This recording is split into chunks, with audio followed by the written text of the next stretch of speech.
on, what that does is as you're moving objects, it will kind of give you a reference point to other objects and tell you whether or not things are lined up. So for example, let me select this box. As I move it, you see these green lines that are sort of flashing everywhere?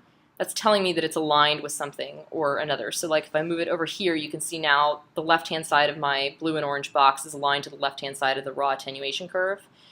So you can use that, if you turn that on, when you click on this anchor point and you move it around. Let me move this someplace where it's not going to, I'm actually going to go ahead and enter into isolation mode. See, this is one of these places where isolation mode is good because then it's going to stop looking at all those other objects, hopefully. So if I move this anchor, there we go. So now that green line tells me that those two are aligned together. Is that helpful remotely? So when you're adding anchors, you add them in to be aligned? If you have the smart grid on, so let's see. Yeah, so like let's add another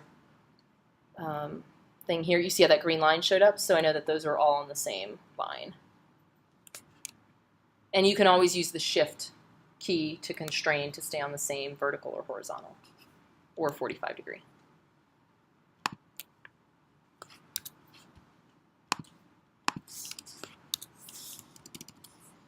Let's see, was there anything else about aligning that I wanted to talk about? Oh, distribution. Okay, so for aligning, you can basically align things to the left, centered vertically, to the right, top, bottom, and centered horizontally. And then there's this other cool thing, which is distribute, which I'm going to go ahead and create a third box here. And that's basically the spacing between objects. So if I want these three to, I'm going to select all of these three. I'm going to align them top so that they're all, oops, make sure they're all the same size.